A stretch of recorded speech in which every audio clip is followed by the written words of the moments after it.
사무엘상 8장 1절에서 9절입니다. 사무엘은 늙자 자기의 아들들을 이스라엘의 사사로 세웠다. 맏아들의 이름은 요엘이요 둘째 아들의 이름은 아비야다. 그들은 부엘세바에서 사사로 일하였다. 그러나 그 아들들은 아버지의 길을 따라 살지 않고 돈벌이에만 정신이 팔려 뇌물을 받고서 치우치게 재판을 하였다.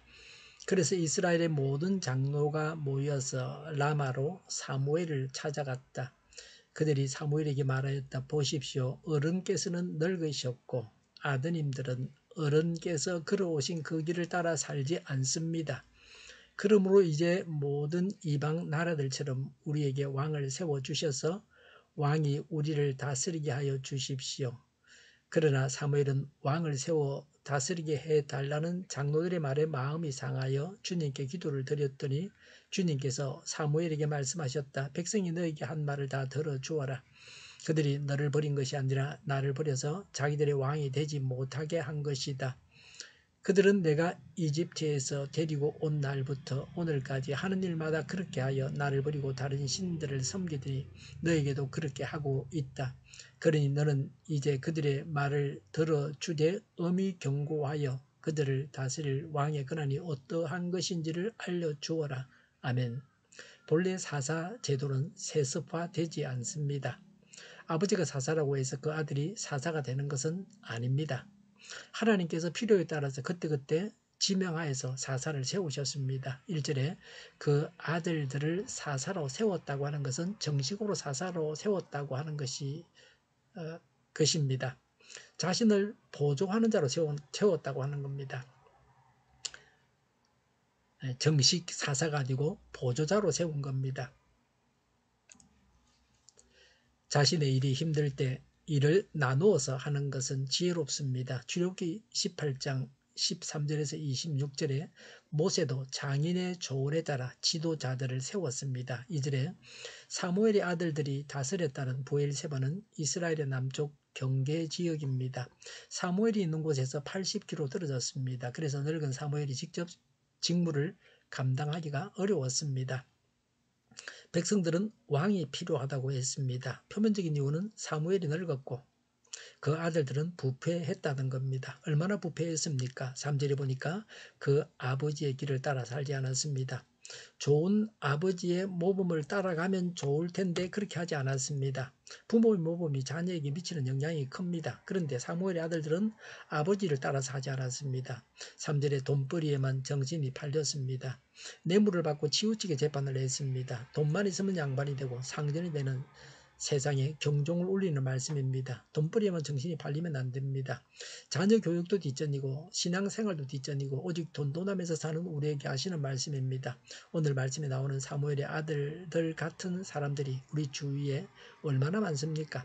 돈벌이에 정신이 팔려서 사는 것이 정상으로 보이는 세상입니다.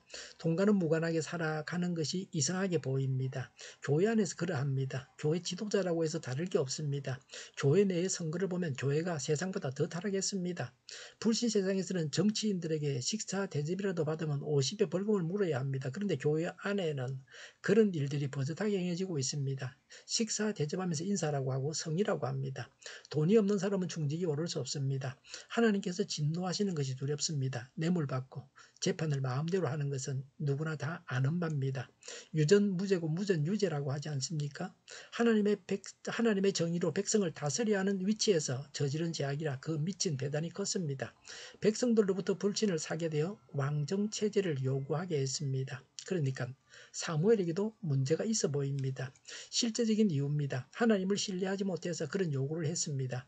하나님께서 그들에게 번영과 부흥을 가져다 주신다는 것을 믿지 않았습니다. 7절에 하나님께서 말씀하시기를 백성들이 사무엘을 버린 것이 아니라 하나님을 버린 것이라고 하셨습니다. 겉으로는 사무엘의 통치에 불만을 말하지만 실제적 이유는 하나님께 있다는 겁니다. 하나님께서 그들의 진정한 왕이 되는 것을 싫어해서 왕을 세워달라고 했다는 겁니다. 그래서 8절에 출 이집트 이후로 계속해서 우상숭배했습니다. 눈에 보이지 않는 하나님을 섬기기보다는 눈에 보이는 왕을 신격화해서 섬기기 위해서 이방 나라에서 이런 우상 숭배를 보게 됩니다.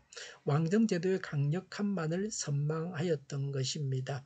주변 나라들은 왕정체제로 강력한 군사력과 정치력을 아주 가졌습니다. 이스라엘이 외국의 압박을 받는 것은 왕이 없어서라고 생각했습니다.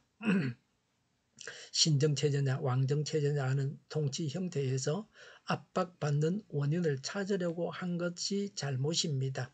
실제로 압제받는 이유가 그들 속에 있었습니다. 영적인 타락이 그 원인이었습니다.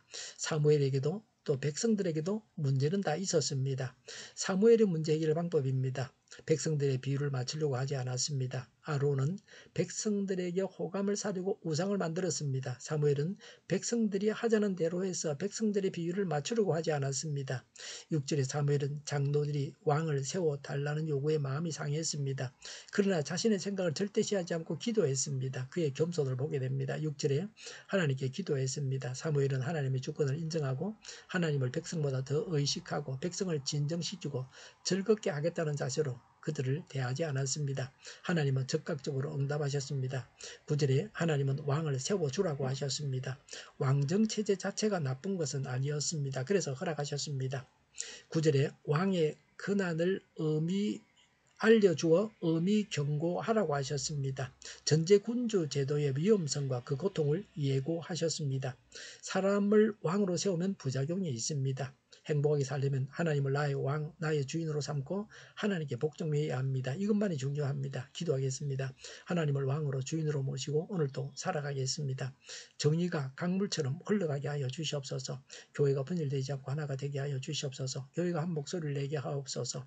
전쟁이 그치고 평화가 오게 하여 주시옵소서. 성경을 대적하는 자가 없어지게 하여 주시옵소서. 주사파와 공산당과 이적단체들과 적과 통일로 나아가게 하는 자들이 없게 하옵소서. 이 땅에 다시는 전쟁이 일어나지 않게 하옵소서. 적과 통일되지 않게 하옵소서. 자유민주 국가로 전쟁이 아닌 평화롭게 통일을 이루게 하옵소서. 하나님을 대적하는 법과 있어서는 안 될 법을 만들지 않게 하옵소서. 있어야 할 법을 폐기하지 않게 하옵소서. 재판이 지연되지 않게 하옵소서. 정의로운 판결이 내려지게 하옵소서. 정치적 판결하는 자들과 악한 판결하는 자들이 사라지게 하옵소서. 일하는 자들이 정당한 대우를 받게 하여 주시옵소서. 놀고 먹는 자가 없게 하여 주시옵소서. 일을 만드는 자가 아니고 일을 하는 자가 되게 하여 주시옵소서. 파업과 시비가 그치게 하옵소서. 나라를 망하게 하는 모든 규제들이 사라지게 하옵소서. 군대도 갔다 오지 않고 국회의원 하겠다고 하는 자들이 없게 하옵소서. 악인의 도모가 허사로 돌아가게 하여 주시옵소서. 눈먼 지도자, 악한 지도자, 자기 배만 불리는 지도자가 사라지게 하여 주시옵소서. 앞을 보고서 선한 것을 분별해서 알고 앞길을 제시하고 섬기는 지도자만 있게 하여 주시옵소서. 하나님께서 주신 권세로 섬기는 자가 강해지게 하옵소서. 지도자들과 이 백성들에게 선한 것을 분별하는 지혜를 주옵소서. 나아갈 길을 알게 하시고 취할 것과 버릴 것을 알고 행하여 흥하게 하옵소서. 적절한 때에 고칠 것을 고치게 하옵소서. 업무 방해가 없게 하시고 업무에 충실하게 하옵소서. 쓰레기 더미를 뒤지지 말고 성경에서 보물을 찾게 하옵소서. 기도하는 기쁨, 응답받는 기쁨, 성도들이 모여서 교제하는 기쁨, 말씀해 주는 기쁨, 예배드리는 기쁨을 누리게 하여 주시옵소서. 주일을 잘 준비하고 내일은 하나님 앞에 아름다운 예배를 드리게 하여 주시옵소서. 우리 동일교회가 만군 운집하게 하여 주시옵소서. 저희의 간절한 간구에 응답하여 주시옵소서. 예수 이름으로 명하노니 모든 병만은 물러가고 몸의 모든 부분들은 온전하게 될지어다. 신유의 기적을 베푸셔서 지금도 저희의 질병을 고쳐 주시옵소서. 병중에 있는 모든 자들을 고치시고 온전케 하여 주시옵소서. 갇힌 자를 풀어서 자유하게 하여 주시옵소서. 저희와 교회와 나라의 민족을 불쌍히 여겨 주시옵소서. 모든 악한 것들을 제거하여 주시옵소서. 하나님께서 기뻐하시는 교회와 나라가 되게 하시며 경제가 나아지고 경상수지와 무역수지가 흑자를 유지하게 하시며 출산율이 올라가고 출산의 기쁨을 누리게 하여 주시옵소서. 가공은 피들이 건강하게 하는 먹을거리가 되게 하시며 늘 맑은 공기를 마실 수 있게 하여 주시옵소서. 의료의 문제들이 해결되게 하여 주시옵소서. 정인들의 앞길이 열리고 합계의 영광을 누리게 하옵소서. 우리나라가 마약 청정국이 되게 하시며 국가부채, 안전부채, 가계부채, 기업부채, 각종 부채를 다 갚게 하옵소서. 흑연과 자재 공급이 원활하게 하여 주시옵소서. 오늘도 하나님 안에서 차고 넘치는 삶, 복된 삶을 살게 하여 주시옵소서. 감사와 찬양을 주님께 돌려드리며 예수님의 이름으로 기도하옵나이다. 아멘.